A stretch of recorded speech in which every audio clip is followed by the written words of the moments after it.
time to give our glory and honor to God, but it is time for the circle. So welcome to the circle. Today in the circle, we are going to be speaking with Camilla. Sister Camilla has been with us for a while now. And we just want to make sure. Thank you. All right, just want to make sure we can hear you. All right. But yeah, we just wanted to speak a little bit with Sister Camilla about some things that's been going on in her life. You know, we spend our time at the circle and try to get to know our body a little bit. And I guess the first thing I want to know is, how long have you been hanging out with us here at DFC? It's been about maybe approximately a year. It could be a little more, a little less, but around this time last year is the first time I come to visit. Okay. And how did you get to be a part of this family? All Stars Barbershop. Really? I took my son there to get a haircut, and Tony actually, we were just talking, and God worked his way into the conversation, and he asked me, excuse me, where did I attend church? And I said, well, you know, I haven't found a church in this area since we've been here. So he's like, why don't you come and pay us a visit, you know? So he gave me the address, and it took me about a month and a half maybe, but you know, I woke the kids up one Sunday, let's go to church. So, and we've been here ever since. And you said you haven't found a church since you've been here. Where'd you come from? Well, actually, my husband was in the military a while back, and we moved around a lot. Okay. So I'm originally from here, but we moved around and then we come back. Oh, nice. Well, welcome back. I'm so glad that you are part of our family. All right. So let me see. I guess some time ago, you've been given some news from the doctors. Can you tell us about that? Well, actually, it was something I was born with. Okay. Sickle cell disease. And it's actually, like I said, something you're born with.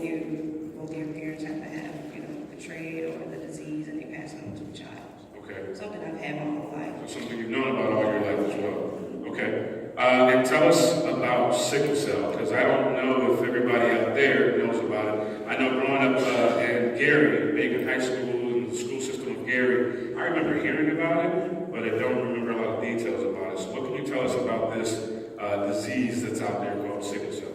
Okay, so sickle cell is a disease that affects the red blood cells. And what it does is, some of the red blood cells are shaped in a sickle shape, like a crescent. And what this does is it causes occlusions because the blood doesn't flow so well through. So it causes the sickles to clump up together. And so it stops the free flow of blood, which causes pain, which is the number one teller, I guess you can say, of sickle cell disease, is excruciating pain wherever the cells decide to clump up. Now, this also can cause organ damage. Let's say in your heart, your liver, kidneys, anywhere that the blood is not flowing as freely as it should. And it also causes deoxygenation, which your oxygen levels are always really low, so it's hard to breathe. Okay. Now, I Googled it this week just to kind of get an idea. And the first thing that pops up is, you know, while it's rare, fewer than 200,000 cases per year, but the first line that came up after that says it can't be cured, but treatment might help. But I thought it was interesting that it says can't be cured. It's the first thing you read about sickle cell. But there's a lot of diseases in this world that say can't be cured. But we know a God who cures all. So tell me about what has happened in your life and the miracle that God did for you. So after suffering for years and years, and you know, on death's door, and you know, all these complications that come along with having sickle cell, my mom actually was watching the news one night, and she saw that they were doing a study over at the University of Illinois, and about the stem cells that cured two brothers. So immediately we started looking up all the information that come along with it, and I made a phone call the next day, got an appointment to see the doctor. You know, then I found out my brother was a match. You have to have a sibling. What they're doing now is over there anyway. You know, some places you can have someone that you don't know as a donor, but over here you have to have a sibling that matches your, it's like a 10 count, 10 points is a 10-point system. You guys have to match on that system at least the 10 points. And so my brother and I matched on those 10 points that they were looking for. And so he was able to be my donor. Wow.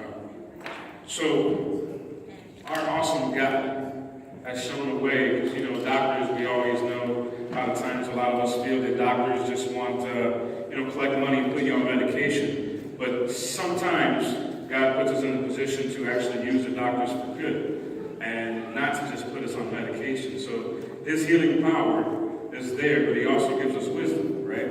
And through that wisdom, they found an avenue where you can get a donor, your family member, and actually, tell me what that did for you then. Everything.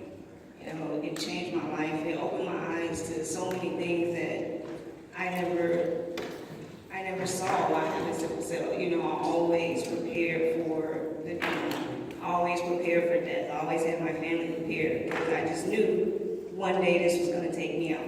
I was going to be gone because of this, and I had already accepted that, years ago. I figured, nothing else can be done. This was before I come back to the church, of course. Yes. So I knew nothing could be done. I accepted this was going to happen, and I would just live out the rest of my life, with my family the best that I could.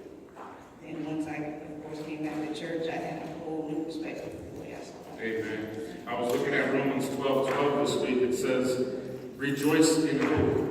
And our hope should be in the Lord. So we rejoice in the knowing that there's something better for us. Amen. Rejoice in hope. It says, be patient in your tribulations. We all have our own trials and tribulations. But it's how you react in that tribulation that matters. So if you're patient in that tribulation, God's going to give you the revelation, right? And so it's amazing to see a living, breathing example of what God can do in a person when you're patient in your tribulation. I hear that you're becoming somewhat of a television star. Is that true? Yeah.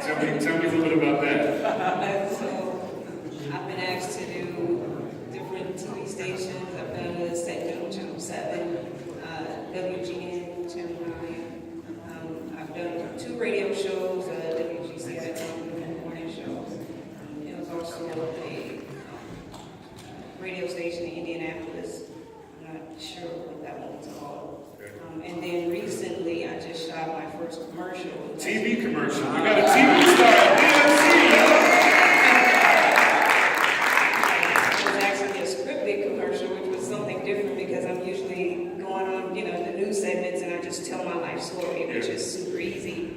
But this one, they had me read a script. I was able to put input, things that happened throughout the transplant, but mostly it was scripted, so it was tough. But I had a blast. Good. So you got through it. I did. All right. So tell me now, going through what you've gone through and being where you are, how is God now using you to inspire others? I think to give hope to others, because I never thought that I'd see 30, let alone be able to now potentially live longer and, watch my kids graduate college, see them walk down the aisle and, just those things I never thought I'd see. But I had a praying mother who, oh my goodness, she was a woman of faith. And even when I would give up on myself, she was like, I serve an awesome God. Yes. She prayed for me every day. Amen. And she never gave up. And she gave me that hope. And even when I wanted to give up, she kept it on. Amen. And that's interesting that you said you had a praying mother, because the last part of Romans 12:12, it says, be constant in prayer. I think that's the third part of that verse. So it's, be constant in prayer. That's always, right? And it's not always asking God, give me, but to be having that communication with the Lord is really important. So that's really awesome. I don't know if there's any questions out there. I know Brother Felipe has the microphone, but if now is a good opportunity, if you guys happen to have any questions. We have one question here. We got one right over here. So what advice do you give someone who has sickle cell, thanks to your hope, but how can they get into this program? Can you give the audience an idea? Sure, absolutely. So first contact the doctor. over there. The doctor who I dealt with is named Dr. Sarab. He's actually the one I shot the commercial with, but he is so down to earth, really easy to talk to, and really knowledgeable about. You can tell his heart is in it. You know, you can tell, well, some doctors, they just, like I said, in it for the money, hey, take this, take that. You can tell that he's really passionate about it. So the first step would be to contact the doctors. You know, they'll put them, the patient, or see if they have a sibling or a donor who is willing to donate stem cells for them. And actually, they are now working on where they can take the patient's own stem cells, spin off the sickle cells, and give back, correct, you know, the blood without the sickle, but that's still a little bit ways away. It's in the third stages of the trials right now. So still a little bit away, but as of right now, you have to have a sibling, and they're also doing a half match, where you can have a half sibling or your mom or dad. However, you have to have a little bit of chemotherapy when you have that. I did not have to have chemotherapy. I had a small dose of immunosuppressant and total body radiation, which, you know, it wasn't cake, but it was a lot better than the things I had been through dealing with the disease. So if I had to do it all over again, without a doubt, I'd do it, no problem. Amen. Any other questions out there, guys? We have one more. Okay. What advice would you give to someone who has a non-curable disease? Just don't give up. You know, I mean, it's easier said than done because it was at a point where I accepted death and I was okay with that. But my mom used to always say, you know, we're going to beat this. That was her words. I remember even when I was little in the hospital, we're going to beat this. And I would, you know, sit back as a teenager rolling my eyes. You're right, Mom. You know, are you serious? But, you know, when you have faith, you know, you have just a strong faith, just knowing that no matter what happens, God got you. It's just, it's an amazing feeling. You don't worry anymore, you know, you don't have that monster hanging on your back that something's going to happen, that you know if it does happen, that God got you, you know. So no matter what you're going through, never give up, always have faith, and just live life. Amen. Amen. We really appreciate your time with us today and sharing this information with us. We hope that somebody out there got something out of this conversation. And remember to have faith. Put on that whole armor of God so that you can fight against the fiery darts of the enemy. Nothing that comes against you is any stronger than the God that is within you. Amen. Amen. All right. Let's have our